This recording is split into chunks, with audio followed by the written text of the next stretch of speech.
Since the starting point and the ending point in any circular journey is the same, it's all about the journey.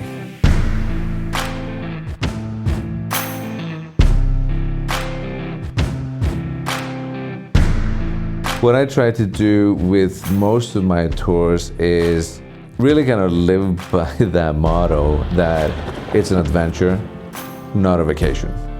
So you see a lot, we do a lot, we wish we would do more, but this is the ultimate amount of sights and activities you can pack into the days that we do.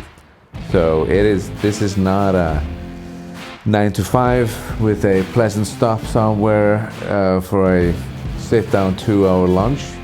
This is pretty much go, go, go. This is an adventure to get absolutely the most possible out of the days that you spend with us.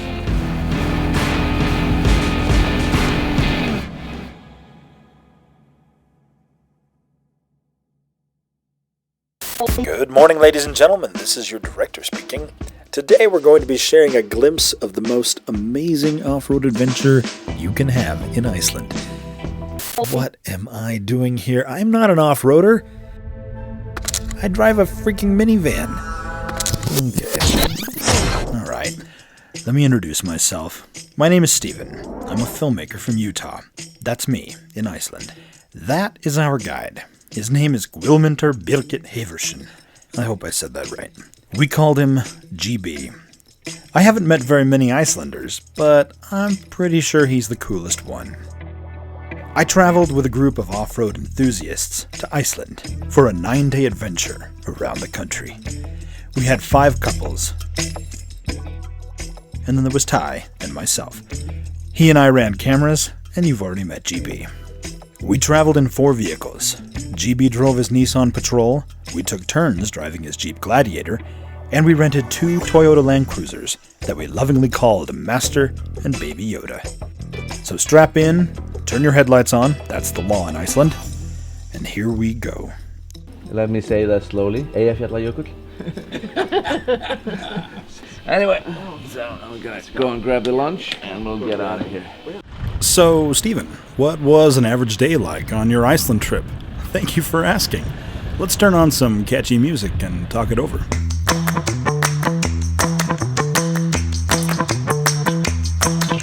Every hotel room had blackout curtains.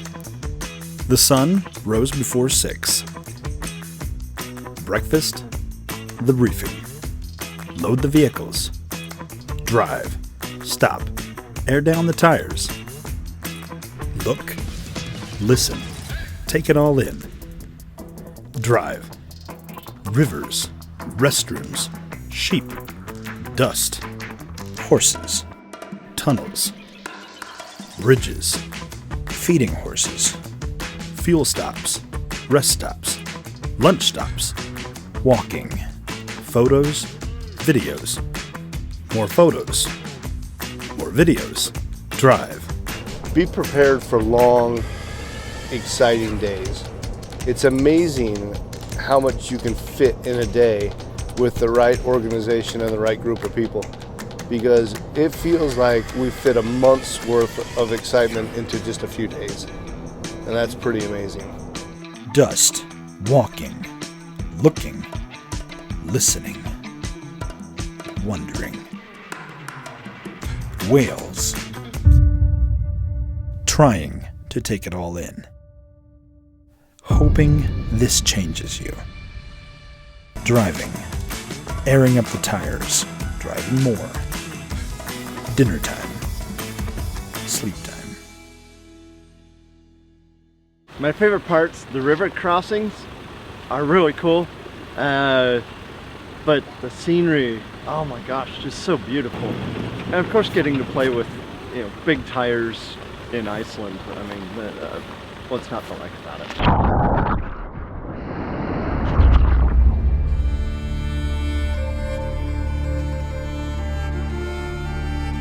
There was only one person on this trip who was not a serious off-roader, and it was me. I own 2 cars, one of them is a minivan, and of the 2, it is the superior off-road vehicle. So when someone says, We're gonna go into the interior. So we're gonna Christian you in river crossings. I get excited and a little nervous.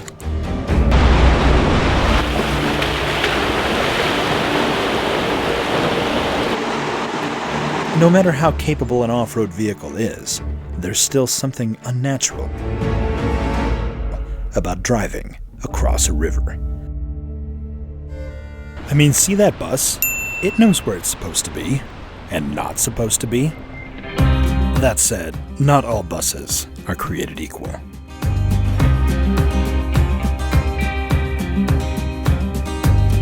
And I don't know that I have the answer to the question of why do we do this. But I think we just need to force ourselves to get out of the daily grind. When you stop your life and go and live your life, you just feel better.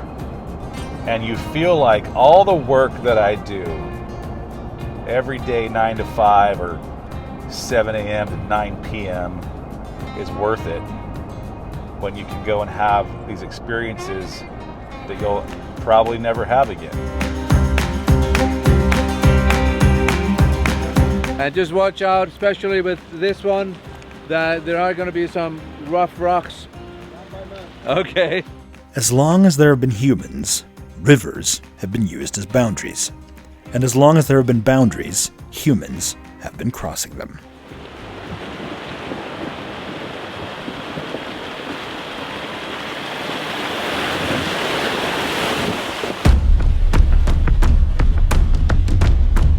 No matter how good your vacation is, there's always that pull to think about normal life, what you left behind, to not really be where you are because your mind is back at home or in the office. But when you're out here crossing rivers in Iceland, that is all there is.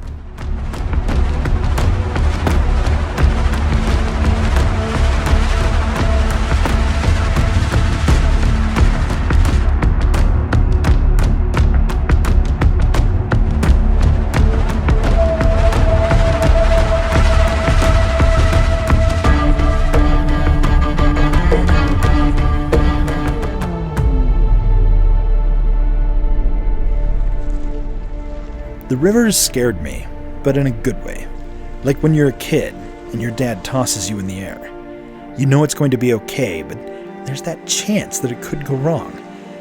But the fact is, you love it, and you can't get enough of it. For most of the group, this was a vacation. For me, this was a big job. Filming something I've never filmed, in a place I've never been, with nothing but the contents of my luggage to make it happen. Like Caesar crossing the Rubicon, there was no going back.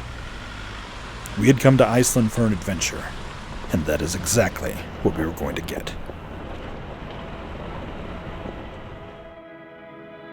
It's such a simple idea. You take moving water and add gravity, but there's no way to describe what it feels like to be next to this kind of power.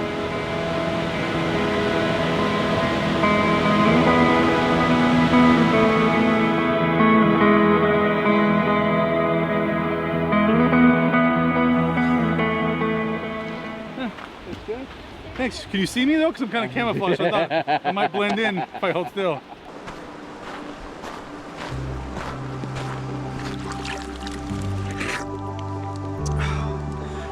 That's the best water I've ever tasted.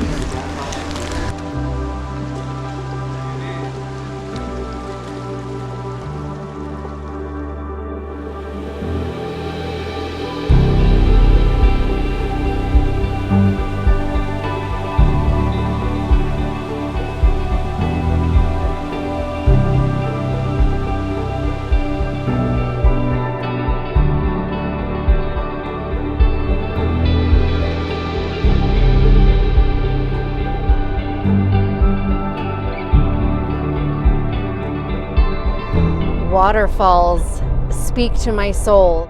You can't stop it. It's loud, it's wet, it is Mother Nature in a strong, powerful form, and it's beautiful and dangerous, and yet amazing all at the same time. So we just went for a little hike, and the river got in our way. I decided to bring some of it home with me. This was not a pleasant walk to a picturesque photo opportunity. We were soaked after this. And we all learned the difference between water-resistant and waterproof. I'm looking at you, Columbia.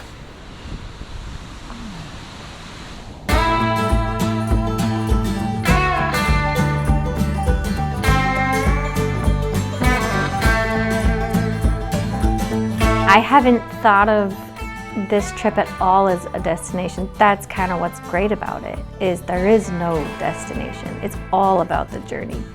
And it has, you know, highs and lows like every other journey. That it takes effort to get to some of these places that makes it so special and unforgettable. If everyone could just, you know, drive their car up to it and walk to it, everybody would. We are at a waterfall in Iceland that I can't pronounce. That's exactly right.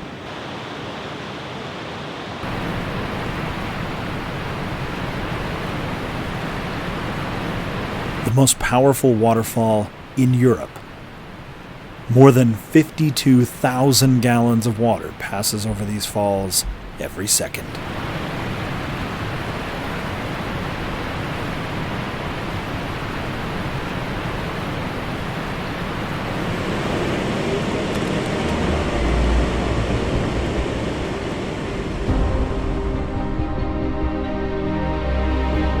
Of all the falling water we saw, one stands out.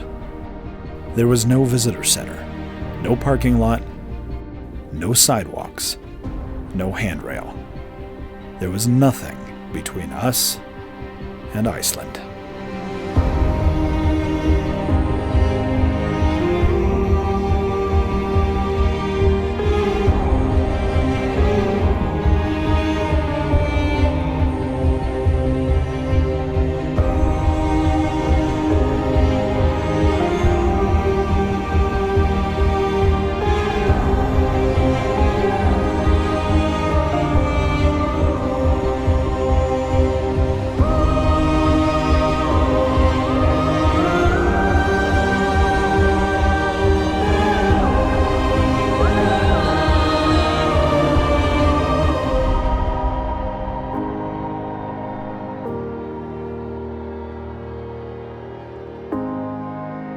So yesterday we went on this Zodiac ride,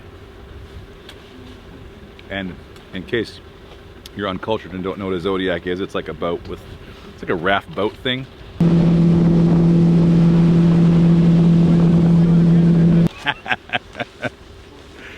Anyhow. Glaciers are really like extremely slow running rivers. Right. So it's not a glacier unless it's actually moving. You can't get much more off-road than a boat.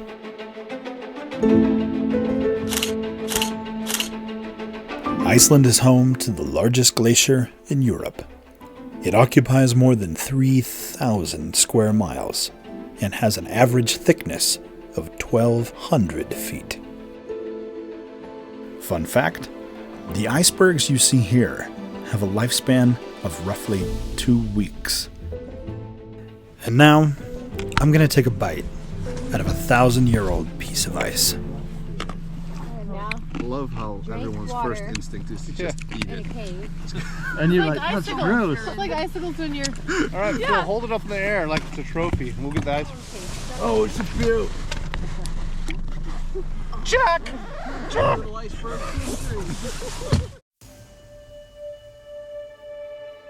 When NASA was preparing to go to the moon, they searched the world over for a place that could stand in for the lunar surface. Iceland delivered. Now, obviously, I've never been to the moon.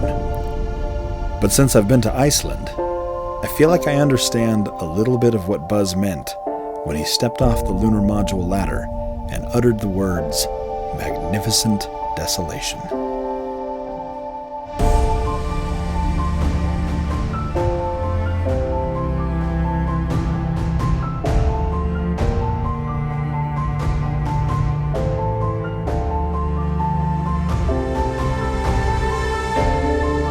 North America and Europe share a tectonic plate boundary that is thousands of miles long.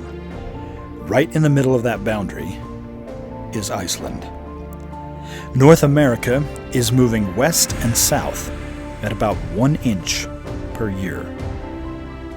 Europe is also moving west and south, but not quite as fast.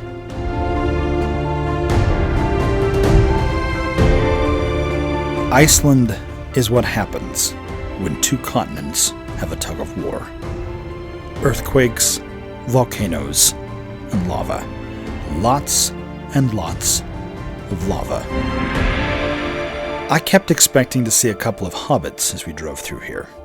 Razor-sharp rocks, tight turns, basalt roads, black, crusty lava, as far as the eye could see.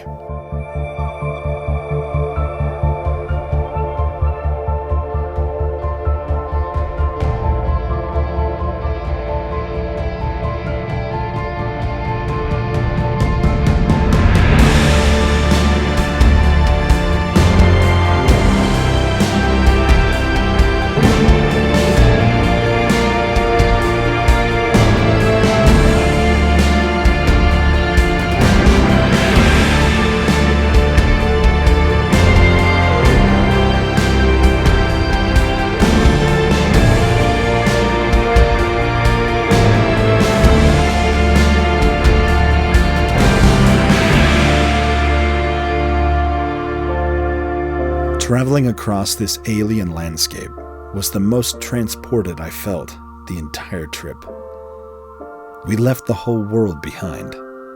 I've never felt more lost and found at the same time.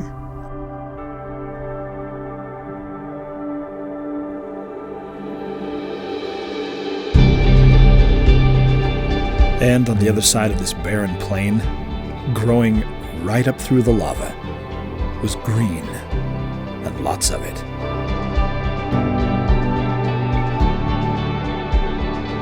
Iceland. What a gift. There's just some connection that you get that is deeper and richer than words. To me, Iceland helps me be more open to things that are possible to feel and impossible to see or describe.